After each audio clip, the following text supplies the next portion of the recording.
مثال کے طور پر ولیم ہیگ ہیں جو اس میں ہیں، اور بھی 2-3 نام ہیں جو اس وقت میرے ذہن، ڈومینک گریو جو کہ برطانیہ کے اٹارنی جنرل بھی ہوا کرتے تھے، وہ بھی اس ریس میں شامل ہیں، اور پھر عمران خان بھی اس ریس میں شامل۔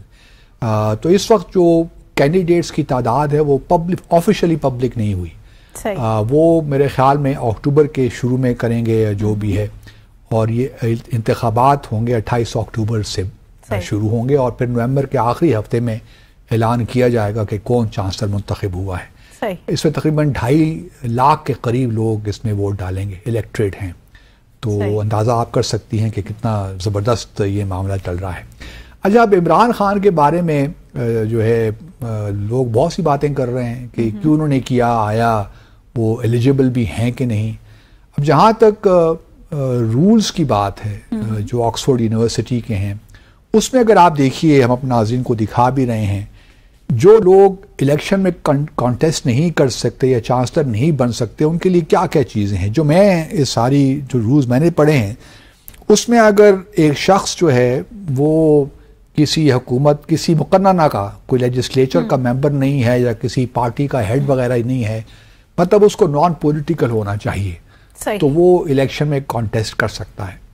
اب ہمارے جو بانی ہیں تحریک انصاف کے، لک کہہ لیجئے، کیا کہہ لیجئے، پاکستان الیکشن کمیشن نے تو یہ نہیں سوچا تھا نا کہ یہ عمران خان جو ہے الیکشن لڑیں گے، تو وہ انٹرا پارٹی الیکشنز جو ہیں وہ سارے چیلنج ہو گئے، تو اب وہ عمران خان کو وہ حیثیت بھی حاصل نہیں ہے کہ وہ پی ٹی آئی کے چیئرمین ہیں، ان کو بانی تو آپ کہہ سکتے ہیں لیکن چیئرمین تو کوئی اور ہے نا اس وقت۔ بالکل۔ تو وہ جو ایک، اور اس وقت وہ کسی نہ قومی اسمبلی کے ممبر ہیں نہ کسی پروونشل اسمبلی کے ممبر ہیں، تو اس حد تک تو میرے خیال میں یہ جو قانون ہے ان پہ اپلائی نہیں ہوتا۔ صحیح۔ اچھا، اب دوسرا ایک معاملہ یہ ہے کیونکہ چانسلر سے یہ توقعات ہوتی ہیں کہ آپ اس کی پروموشن کے لیے کام کریں گے، اور یہ بھی میرے خیال میں گیون ہے کہ کوئی کانوکٹ جو ہے، ایک سزا یافتہ بندہ، تو آبویسلی الیکشن نہیں لڑ سکتا۔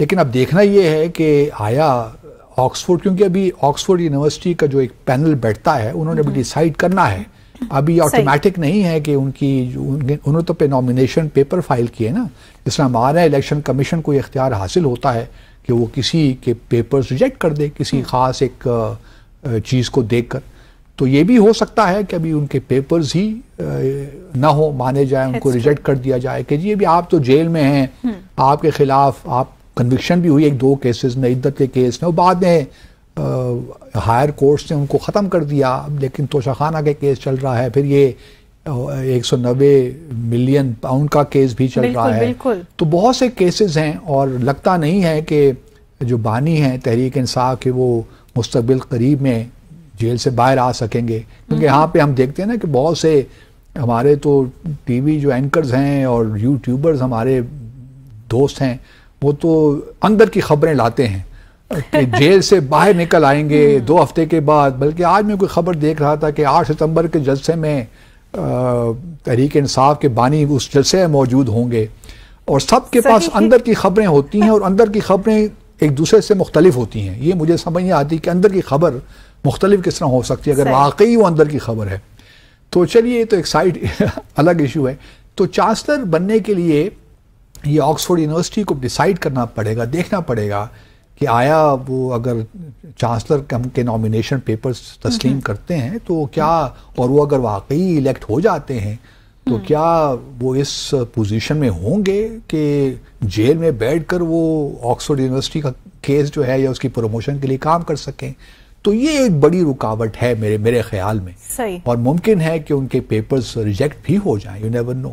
لیکن چونکہ پاکستان جو پاکستانی ہیں یو کے میں کافی ایکٹیو ہیں، ذوالفقار بخاری صاحب بہت ایکٹیو ہیں، تو وہ ممکن ہے کہ ان کے بہاف پہ ایک کیمپین وہاں پہ کریں، لیکن یہ بھی یاد رکھنا چاہیے کہ بہت بڑے بڑے نام ہیں، اور ان سے پہلے جو تھے جو آکسفورڈ یونیورسٹی کے چانسلر تھے لارڈ کرس پیٹن، وہ اگر آپ کو یاد ہو تو وہ برطانیہ کے لاسٹ آخری گورنر تھے ہانگ کانگ میں 1992 سے یا 1991 سے لے کر 1997 تک، اس کے بعد ہانگ کانگ چائنا کو واپس مل گیا، تو اور پھر یہ 21 سال تک رہے ہیں چانسلر جو ہے آکسفورڈ یونیورسٹی کے. اب جو بھی نیا چانسلر آئے گا الیکٹ ہو کے وہ 10 سال کے لیے چانسلر ہوگا. اس کے بعد وہ آگے بھی جا سکتا ہے لیکن 10 سال تو ہیں. تو مجھے یہ لگتا کچھ یوں ہے کہ شاید یہ ایک بڑی اچھی پولیٹیکل ایکٹیویٹی مل گئی ہے تحریک انصاف والوں کو اور اس سے بھرپور فائدہ بھی اٹھائیں گے. لیکن میرا اپنا خیال یہ ہے کہ آکسفورڈ یونیورسٹی کے لوگ جو ہیں وہ تھوڑا سا کیئرفل ہوں گے اس معاملے میں کہ ہم پاکستان کی پالیٹکس میں کیوں اپنے آپ کو انوالو کریں اس یونیورسٹی کو. گو کہ بہت بڑا نام ہے عمران خان کا آکسفورڈ یونیورسٹی کے کانٹیکس میں, وہاں ان کو بڑی پذیرائی بھی ملتی ہے, وہ جگہ اپنی بات ہے اپنی جگہ پہ. لیکن چونکہ وہ اس وقت جیل میں ہیں, ان کے خلاف کیسز ہیں, تو شاید یہ ان کے حق میں نہ جائے. گو کہ رولز اور ریگولیشنز جو ہیں وہ شاید پریونٹ نہیں کرتے, جو میں نے پڑھے ہیں, جو میری سمجھ میں بات آئی ہے وہ الاؤ کرتے ہیں. لیکن یہ دوسری کنسیڈریشن ہے نا, جو ان کا مینڈیٹ ہے وہ شاید اس کو پورا نہیں کر پائیں گے. اسی کو سامنے رکھتے ہوئے شاید وہ فیصلہ کر لیں. اس سے پہلے آپ کو یاد ہوگا کہ بانی تحریک انصاف بریڈفورڈ یونیورسٹی کے بھی رہے ہیں چانسلر. تو اب انہوں نے یہ ایک کیا ہے, تو دیکھتے ہیں کیا ہوتا ہے. لیکن انٹرسٹنگ یہ ڈیولپمنٹ ہے اور 50-50 ہے. 50-50 کہہ سکتی ہیں آپ. It all depends, it goes both ways. Imran Khan کا جیل میں ہونا بھی شاید آکسفورڈ یونیورسٹی کے لیے ایک اگر نقطہ نظر دیکھیں تو اس کے لیے فائدہ ہے, ان کو زیادہ پروجیکشن نہیں ملی. لیکن آکسفورڈ یونیورسٹی کو ان چیزوں کی ضرورت نہیں ہے. آکسفورڈ یونیورسٹی ایک بہت بڑا نام ہے تعلیم کے شعبے میں, تو اس کو اس قسم کی چیزوں کی ضرورت نہیں پڑتی. تو میرا اپنا یہ خیال ہے کہ جو اور کینڈیڈیٹس ہیں, مینڈلسن ہیں, ڈومینک گریو ہیں, ولیم ہیگ ہیں جو فارن سیکرٹری بھی رہے ہیں برطانیہ کے, تو یہ وہ نام ہیں جو دنیا بھر میں جانتے ہیں. تو وہ زیادہ شاید افیکٹو ہو سکے. سیلیبریٹی تو آبویسلی عمران خان سے بڑا سیلیبریٹی تو وہ نہیں ہے, یہ لوگ نہیں ہیں. لیکن پھر بھی آکسفورڈ یونیورسٹی اس وقت نہیں چاہیے کہ اگلے 10 سال ایک ایسے شخص کو چانسلر بنا دے. 1 سال کی بات ہوتی تو میں سمجھ سکتا تھا, لیکن ایک ایسے شخص کو 10 سال کے لیے بنا دے جس کا مستقبل کا ابھی کچھ پتہ نہیں ہے. سیاست میں پھر اگر وہ لیٹ سے ریلیز بھی ہو جاتے ہیں یا کیسز ختم بھی ہو جاتے ہیں تو پھر پالیٹکس میں تو آئیں گے نا. یا تو یہ ہو کہ وہ پالیٹکس سے دستبردار ہو جائیں, تو اگلے آنے والے لیٹ سے الیکشنز میں کیسز ختم ہو جاتے ہیں سپوز, اور وہ انٹرا پارٹی الیکشنز دوبارہ ہوتے ہیں, بانی پھر وہ چیئرمین بن جاتے ہیں پی ٹی آئی کے, تو پھر بات تو وہی آ گئی نا. پھر دوبارہ ان کو الیکشنز کروانے پڑیں گے آکسفورڈ یونیورسٹی کے, کیونکہ وہ تو پھر رولز اینڈ ریگولیشنز کے خلاف بات ہو جائے گی کہ وہ کسی مقننہ کے ممبر نہ ہو, کسی پارٹی کا لیڈر نہ ہو. تو پھر یہ آکسفورڈ یونیورسٹی کے لیے ایک بہت بڑا چیلنج بن جائے گا. تو میرا اپنا خیال یہ ہے کہ ان کے نامینیشن پیپرز جو ہیں وہ شاید قبول ہی نہ ہوں. اور اب کچھ لوگوں نے, حکومت نے مہم شروع کر دی ہے کہ طالبان کے بڑے قریب ہیں, ایکسٹریمسٹ ہیں, یہ ہیں وہ ہیں. تو اس کی یہ تو خیر ایک یہ فریولس باتیں ہیں. لیکن میرا اپنا خیال یہ ہے کہ آکسفورڈ یونیورسٹی کے لیے زیادہ اہمیت کی بات ہوگی کہ جو ہے ان کا مستقبل چونکہ کلیئر نہیں ہے وہ اتنا بڑا رسک نہیں لیں گے. یہاں لیں گے مختصر سا وقفہ اور بریک کے بعد آئیں گے اور ڈسکس کریں گے کہ مولانا فضل الرحمان کی آج کل ایکٹیویٹیز کیا ہوئی ہوئی ہیں. Stay with us. Welcome back after the break. So Basit Sahab, یہ مولانا فضل الرحمان نے بڑا سرپرائز رکھا ہوا ہے اپنا رول.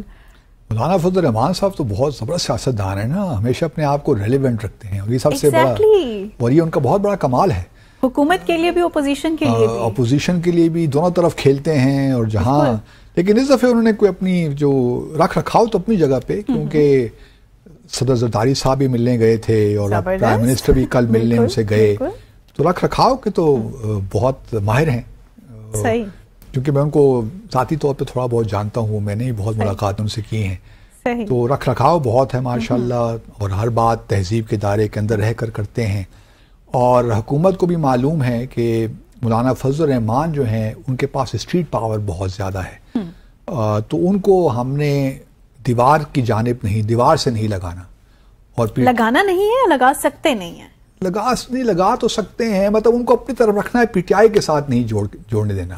ان کے درمیان ایک ویجز کرنی ہے, کریٹ کرنی ہے. لیکن زور پی ٹی آئی بھی لگا رہی ہے, زور پی ٹی آئی بھی لگا رہی ہے. لیکن چونکہ یہ پاور میں ہیں, حکومت میں ہیں, زرداری صاحب ان کے ایک پرانا رشتہ بھی ہے نا, اور چونکہ پی ٹی آئی کو کوئی اتنے جو ہے نہ, پی ٹی آئی کے سپورٹرز جو ہیں وہ مولانا صاحب کے اتنے خیر خواہ ہیں, اینڈ وائس ورسا.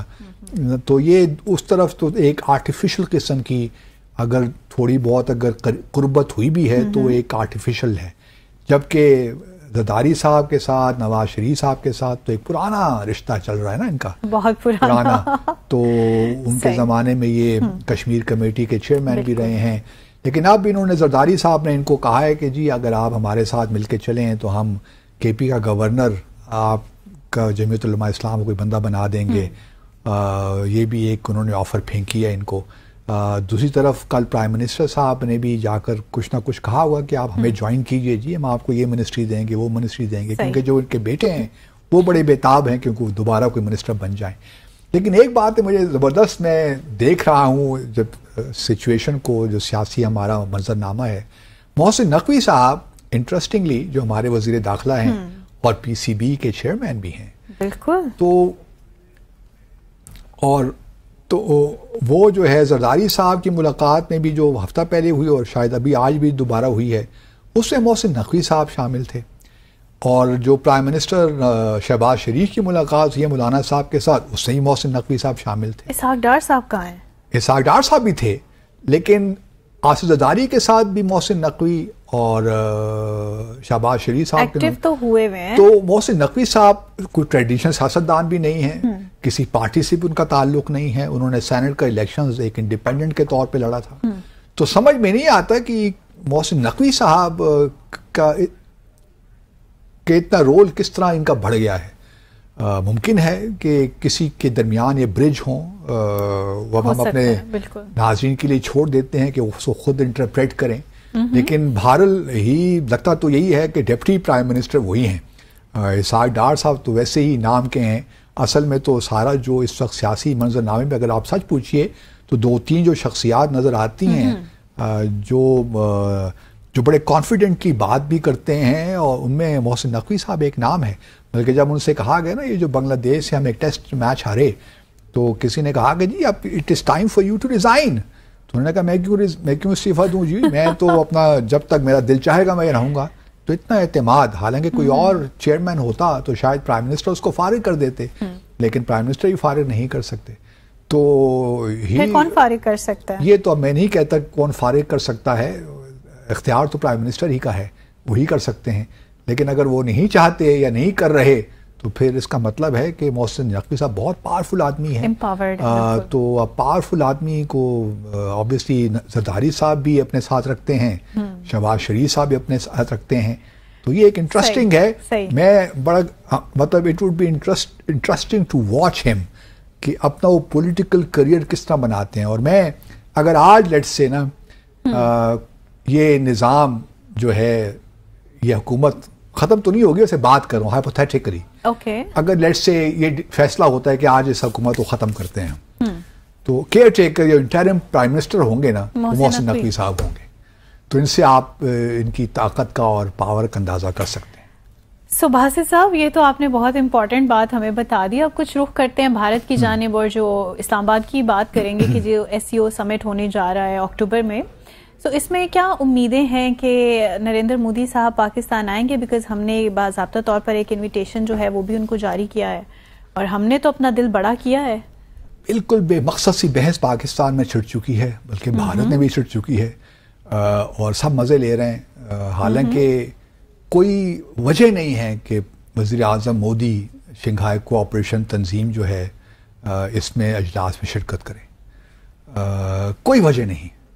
مجھے سمجھ نہیں آتی کس طرح یہ لوگ کہانیاں بنانا شروع کر دیتے ہیں۔ دیکھیے میں کیوں یہ کہہ رہا ہوں، پہلے تو شنگھائی جو تعاون تنظیم ہے اس کا میکنزم آپ کو سمجھنا چاہیے نا۔ بالکل بالکل۔ اس کے دو سربراہی اجلاس ہوتے ہیں، ایک اجلاس ہوتا ہے ہیڈز آف اسٹیٹ کا اور دوسرا ہوتا ہے ہیڈز آف گورنمنٹ کا۔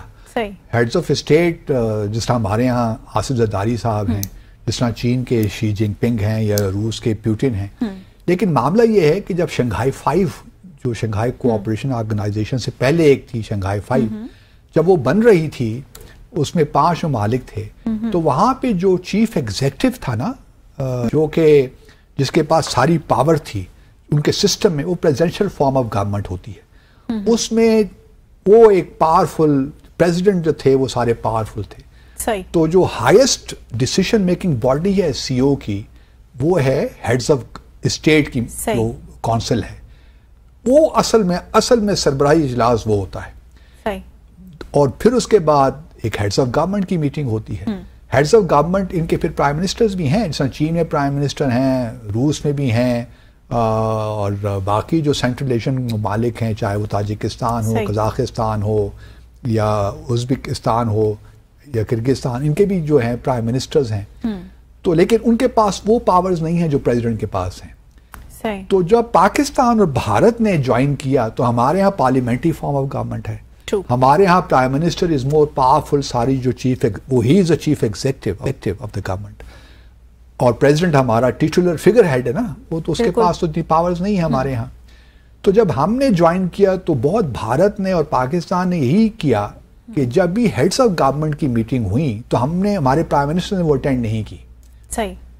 چاہے وہ پاکستان ہو یا چاہے بھارت ہو، ہمارے فارن منسٹر ہی وہ اٹینڈ کرتے رہے. دوسری جانب سے وزرائے اعظم آتے رہے، لیکن ہماری جانب سے مودی صاحب نے بھی کبھی وائس پریزیڈنٹ کو بھجوا دیا یا اپنے فارن منسٹر کو بھجوا دیا. تو مجھے کوئی سمجھا دے کہ council of heads of government کی میٹنگ پاکستان میں 15-16 اکتوبر کو ہو رہی ہے، مودی اس سے پہلے کبھی نہیں گئے ہیڈز آف گورنمنٹ کی میٹنگ میں، تو اب یہاں کیسے آ جائیں گے؟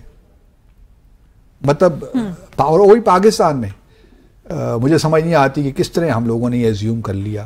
بلکہ بھارت میں تو آفیشلی یہ بحث بھی چل رہی ہے کہ ہم اٹینڈ کریں بھی کہ نہ کریں اس سمٹ کو، کیونکہ پاکستان کے ساتھ ہمارے تعلقات ایسی نوعیت کے ہیں کہ ابھی ہمیں پتہ نہیں ہے کہ شاید وہ فارن منسٹر بھی بھجواتے ہیں کہ نہیں بھجواتے، کوئی وائس پریزیڈنٹ بھجواتے ہیں اپنا، یا پھر کوئی منسٹر آف اسٹیٹ بھجوا دیں گے کہ پاکستان کی جو یہ سمٹ یہاں پہ ہو رہی ہے وہ ناکام سی ہو جائے، کامیاب نہ ہو، اس میں چھوٹے لیول پہ نچلے لیول پہ ہم پارٹیسپیشن کر لیتے ہیں.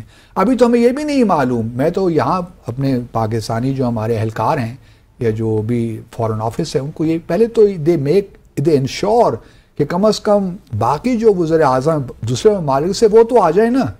بھارت کی بات تو ہم بعد میں کریں گے، پہلے جو روس کے پرائم منسٹر ہیں ان کا نام مجھے بھول گیا ہے، میخائل کوئی ہے، میشوتیم ہے آئی تھنک، اور اسی طرح جو چین کے ہیں لی چیانگ، وہ اگر آ جائیں تو یہ بہت بڑی بات ہوگی ہمارے لیے. باقی وزیر اعظم بھی آ جائیں. ہم ان کو چھوڑ کر لگ گئے ہیں اس طرف کہ پرائم منسٹر مودی بابا نہیں آئیں گے. بس یہ کوشش کریں کہ وہاں سے کوئی اگر نہیں پارٹیسپیشن کرتے تو ایک میسج تو ہوگا پاکستان کو. میرے خیال میں کسی چھوٹے لیول پہ پارٹیسپیشن وہ کر لیں گے، شاید جے شنکر کو بھی نہ بھجوائیں. میرا اپنا اسیسمنٹ ہے، آئی مے بی رانگ، اسیسمنٹ غلط بھی ہو سکتی ہے، لیکن میرا اپنا خیال ہے کہ منسٹر آف اسٹیٹ کو شاید بھجوا دیں، انلیس کہ کچھ بیہائنڈ دا سینز کوئی بیک چینل پہ گفتگو نہیں ہو رہی. اگر بیک چینل پہ گفتگو ہو رہی ہوگی تو پھر شاید منسٹر جے شنکر صاحب تشریف لے آئیں تاکہ یہاں پہ پھر ڈائیلاگ کو پروسیس شروع کیا جائے جو ہمارے. لیکن اس کے بارے میں اگلے سیگمنٹ میں بات کرتے ہیں کہ کتنی پاسبلٹی ہے. ویسے کوئی میکنزم دیکھ رہے ہیں بیک چینل ڈپلومیسی کا؟ پاسبل ہے، میں اس کو رول آؤٹ نہیں کر سکتا کتنی کامیابی اس میں ہوتی ہے، لیکن مجھے لگتا ہے کہ شاید کہیں نہ کہیں بیک چینل پہ ہم ان ٹچ ہیں، کہیں نہ کہیں گفتگو ہو رہی ہے. میرے پاس کوئی انفارمیشن نہیں ہے، لیکن میرا یہ ایک ہنچ کہہ لیجئے کہ کچھ نہ کچھ پیچھے شاید چل رہا ہے. اس وجہ سے بھارت نے ابھی تک کھل کے بات بھی نہیں کی کہ آئے وہ پارٹیسپیٹ کریں گے نہیں کریں گے. انہوں نے بھی اس کو کھلا چھوڑا ہوا ہے، اور اب جلدی بھی ہے کیونکہ دوسری بات ایک اور بھی یاد رکھیے کہ ایس سی او کے اکتوبر کے مہینے میں برکس کی ایک سربراہی اجلاس ہو رہا ہے. اب مودی صاحب اگر آئے اور وہاں پہ، اور یہ اس وقت ماسکو میں ہوگا، یہ میرے خیال 22-23 اکتوبر کو ہے اسی مہینے، تو اب مودی صاحب نے وہاں بھی جانا ہے. تو وہاں پہ شی جن پنگ بھی ہوں گے، چین کے پریزیڈنٹ بھی ہوں گے، پرائم منسٹر بھی ہوں گے، ساؤتھ افریقہ کے پریزیڈنٹ بھی ہوں گے، اور بھی جو ہے برازیل کے پریزیڈنٹ بھی ہوں گے، یو اے ای کے بھی صدر ہوں گے، شاید سعودی عرب کے کراؤن پرنس بھی آ جائیں. تو وہ ایک بڑا اجلاس ہوگا. تو یہاں پہ چونکہ پرائم منسٹر مودی نے کبھی شرکت کی نہیں ہے ہیڈز آف گورنمنٹ کی میٹنگ میں، تو یہاں پہ کیوں وہ آئیں؟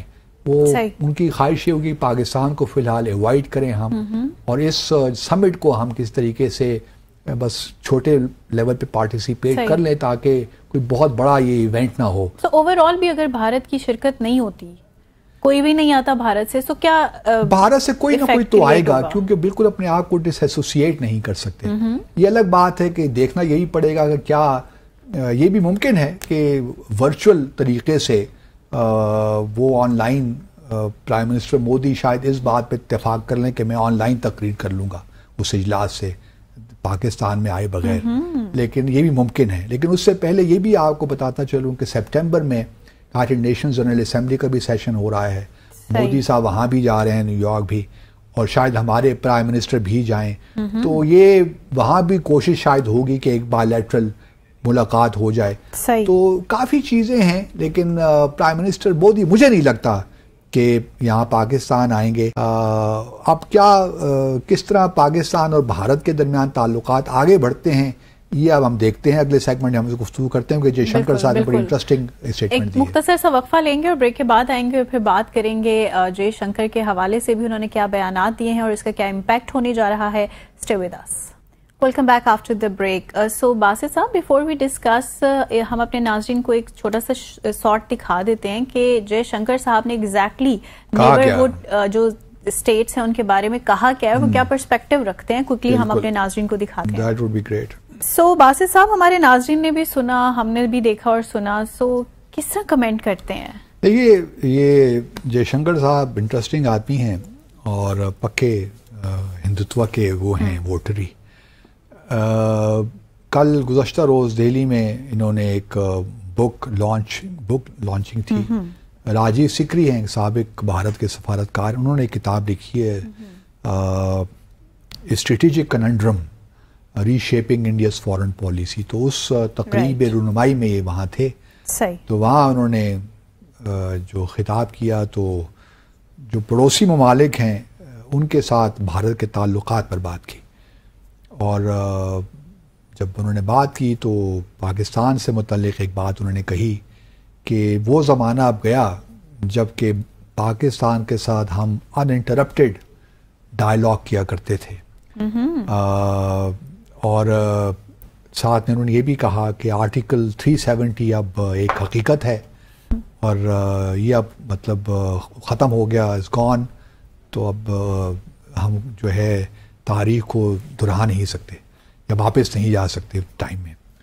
تو یہ باتیں انہوں نے کہیں، جس کا مطلب یہ ہوا کہ پاکستان نے اگر ڈائلاگ کرنا ہے تو پھر اچھا، میں نے پچھلے سیگمنٹ میں کیوں کہا کہ مجھے لگتا ہے کہ کچھ نہ کچھ بیک چینل پہ ہو رہا ہے، کیونکہ انہوں نے اپنے باتوں میں کہا کہ بٹ ہم پیسو ڈپلومیسی بلیو نہیں کرتے. گو کہ ہم 370 ختم ہو گیا. جب انہوں نے یہ لفظ استعمال کیا تو ان بٹوین دا لائنز ہم نے یہی، میں نے تو اس کو اس طرح انٹرپریٹ کیا کہ شاید ایکٹیو ہیں لیکن بیک چینل پہ ایکٹیو ہیں. تو تھوڑا بہت ڈیڈ لاک کو توڑنے کی کوشش ہو رہی ہے کہ ڈیڈ لاک کو کس طرح توڑا جائے. اب لیکن یہ جو پوزیشن لی ہے نا، یہ بڑی انٹرسٹنگ ہے، کیونکہ اگر آپ بھارت کی پوزیشن دیکھیے جموں اور کشمیر کے کانٹیکس میں، تو وہ اپنی پوزیشن کو ڈیفائن کرتے ہیں 22 فروری 1994 کی جو ان کی پارلیمنٹ کی ریزولوشن تھی نا، اس کانٹیکس میں وہ کہتے ہیں کہ ہم نے آزاد جموں اور کشمیر اور گلگت بلتستان بھی آپ لوگوں سے لینا ہے، کیونکہ وہ انٹیگرل پارٹ ہے جموں اور کشمیر کی ریاست کا، جو 1947 سے پہلے ایگزسٹ کرتی تھی. تو وہ لیکن اس کا بھی ذکر انہوں نے کچھ نہیں کیا، آزاد جموں اور کشمیر کا بھی ذکر کچھ نہیں کیا. صرف اتنا کہا کہ آرٹیکل 370 جو ہے وہ اب بس حقیقت وہ چلا گیا، بات ختم ہو گئی، اب آگے بڑھیے. اور ساتھ میں یہ کہا کہ ہماری جو ڈپلومیسی وہ پیسو نہیں ہے، ہم پیسو نہیں ہیں جہاں تک ہمارے نیبرز کی بات ہے، پاکستان کی بات ہے. تو اس سے مجھے اندازہ ہوا کہ شاید بیہائنڈ دا سینس کچھ، میرا صرف مشورہ اپنی حکومت کو یہی ہوگا، جس طرح میں پہلے بھی کہتا رہا ہوں ابھی تک، بلکہ میں نے اپنا ایک آرٹیکل بھی پچھلے دنوں لکھا تھا عرب نیوز کے لیے کہ پاکستان کی جو ہماری جو ڈپلومیسی میں سفارتکاری میں ڈھاکزم بہت ہے.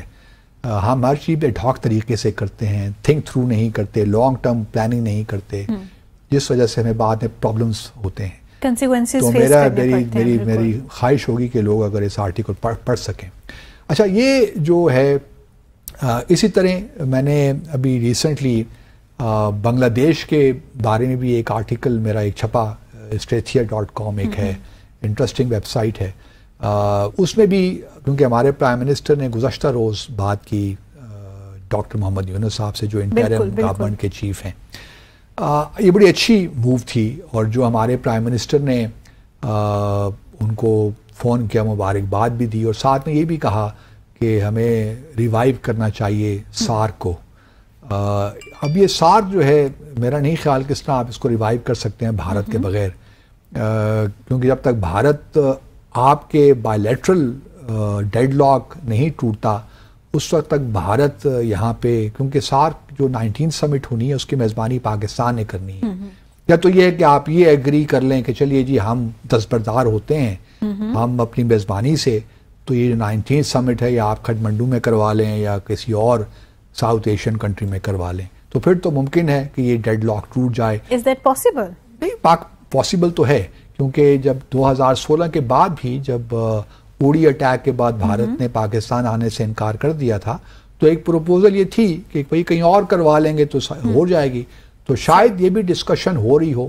تو میرا جو آرٹیکل تھا میں نے اس میں یہی مشورہ دیا تھا کہ اب یہ ہمارے پرائم منسٹر جائیں گے UNGA, وہاں پہ آئی ایم شیور ڈاکٹر یونس بھی شاید جائیں بنگلہ دیش کو ریپرزینٹ, تو وہاں پہ on the margins of the UNGA session ان دونوں کی ملاقات ہونی چاہیے میرے اپنے خیال میں, اور اس کو بڑا اچھے طریقے سے پریپیئر کر کے جانا چاہیے کہ کیا ہم نے آگے کس طرح اس ریلیشن شپ کو آگے نکالنا ہے. کیونکہ بھارت کا میڈیا آپ اگر پڑھیں نا تو ایسا تو پینک میں ہے, ان کو سمجھ نہیں آ رہی کہ بنگلہ دیش کو کس طرح ڈیل کریں اس نئی سچویشن کو, بلکہ ابھی ہر روز ہی کوئی نئی کہانی. اور بنگلہ دیش اب پہلے تو پاکستان کے ساتھ ایک فکسیشن تھی نا, اب بنگلہ دیش کے ساتھ بھی ہو گئی ہے, اور وہ صبح شام بنگلہ دیش کی نئی انٹرم حکومت کو, اور اس میں جو خاص طور پہ طالب علموں کے جو ریپرزینٹیٹیوز ہیں ناہید اسلام, صبح شام گالیاں دے رہے ہیں, ایک زہر اگل رہے ہیں ان کے خلاف.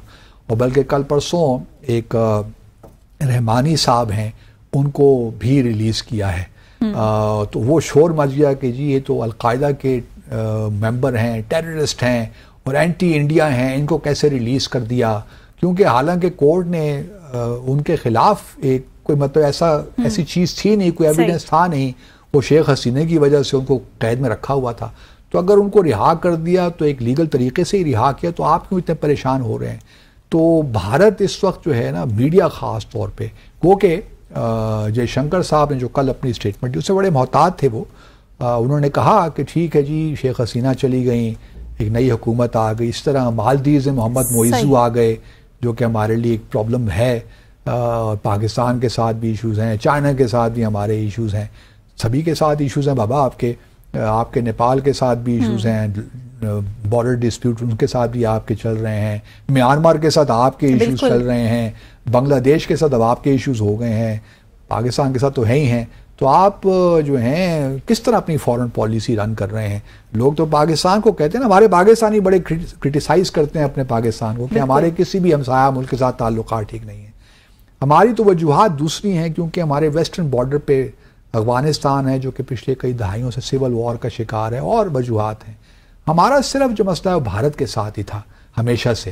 ایران کے ساتھ بھی ٹریڈیشنلی اگر آپ دیکھیں تو شاہ کے زمانے تک ہمارے تعلقات بہت اچھے تھے, بلکہ بہت ہم ایک دوسرے کی مدد بھی کرتے رہے ہر حوالے سے.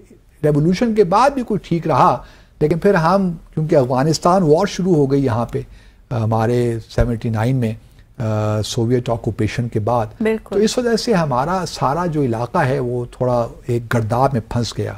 تو پاکستان نے تو اپنے طور پہ ہمارے ہمسایوں کے ساری مطلب ایسے تعلقات نہیں ہیں کہ جو ہم ٹھیک نہ کر سکیں. صرف بھارت ایک ہمارے لیے پرابلم ہے, کیونکہ اس کے ساتھ جو جموں اور کشمیر کا ہمارا مسئلہ ہے وہ اتنا پیچیدہ ہو گیا, اب بھارت نے کر دیا ہے کہ اس کے ہوتے ہوئے ایک ایسا ڈیڈ لاک کو توڑا جائے. کیونکہ جو انہوں نے کہا ہے نا کہ اب ان انٹرپٹیڈ ڈائلاگ نہیں ہو سکتا, پہلے بھی تو ان انٹرپٹیڈ نہیں تھا.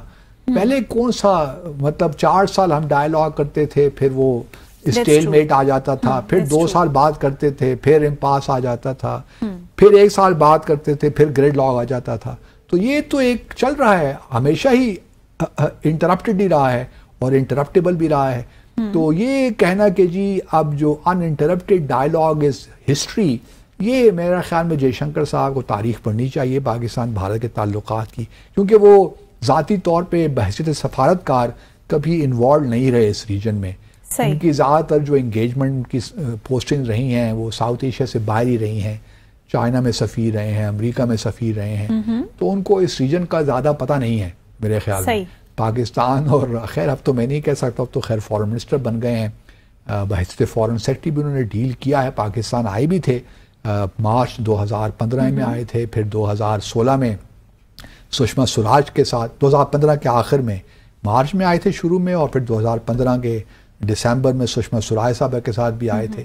تو پاکستان کو اب ان کا انٹریکشن تو ہے، لیکن پاکستان اور بھارت کی جو ڈائیلاگ پروسیس ہے کبھی ایسا نہیں رہا کہ ہم نے کبھی انٹرپٹ نہیں ہوا. بہت سے جگہوں پہ انٹرپشن ہوئی اور ڈائیلاگ جو ہے وہ ڈیڈ لاک میں تبدیل ہو گیا. تو پاکستان اور بھارت کی تاریخ یہی ہے، تو ہمیں اس سے نہیں گھبرانا چاہیے. پاکستان کو اپنی جو ہے نا، میں بار بار یہی کہتا ہوں کہ اپنی باٹم لائنز کو ڈیفائن کر لینا چاہیے کہ ہماری ریڈ لائنز کیا ہیں، ہم کس حد تک فلیکسیبل ہو سکتے ہیں کچھ ایشوز پہ. جب تک یہ ہم کام نہیں کریں گے نا، اس وقت ہمارا ایڈہاکزم چلتا رہے گا. تو یہ کس نے کرنا ہے، اس کا میکنزم کیا ہونا چاہیے؟ تمام دیکھیں، میں ایک بات پہ P T I Shah Mahmood Qureshi صاحب کی حکومت جب زرداری صاحب کے ساتھ فارن منسٹر تھے نا، اس زمانے میں چونکہ میں ان کو فارن آفس میں تھا تو بڑا اپریشیٹ کرتا تھا. ہر ایشو میں وہ فوری طور پہ انٹر منسٹریل میٹنگ بلا لیتے تھے. صحیح. تو چاہے وہ افغانستان کے ساتھ ہمارا ٹرانزٹ ٹریڈ ایگریمنٹ ہو، بھارت کے ساتھ تعلقات ہو، امریکہ سے ساتھ کیری لوگر بل کا معاملہ ہو، کوئی بھی ایشو ہو، فوری طور پہ ایک انٹر منسٹریل میٹنگ ہو جایا کرتی تھی اور وہ ایک کنسنسس بلڈ کر لیا کرتے تھے. صحیح. تو یہ ہونا چاہیے کہ فوری طور پہ ہمیں یہ میکنزمز ان کو انووک کرنا چاہیے. ابھی بھی میکنزمز ہمارے پاس موجود ہیں، ہمارا معاملہ یہ ہے کہ ہم ان کو بائی پاس کر دیتے ہیں. جب آپ میکنزمز جو اسٹیبلشڈ میکنزمز ہیں ان کو بائی پاس کر دیں گے تو اس کے نتیجے میں جو بھی نکلے گا وہ کوئی دیرپا پالیسی نہیں ہوگی، وہ ایڈہاکزم ہوگا. تو فورن پالیسی میں اور کسی بھی پالیسی میں، چاہے آپ کی ڈومیسٹک کوئی پالیسی ہو، ایڈہاکزم سے بچنا چاہیے. جو وقتی طور پہ ہم اسٹیپس لیتے ہیں نا، یہ ٹھیک نہیں ہوتے. مثال کے طور پہ انہوں نے بجلی کے بلوں میں 2 مہینے کی رعایت دی نا، وہ 14 روپے، یہ بھی ایڈہاکزم کا حصہ ہے.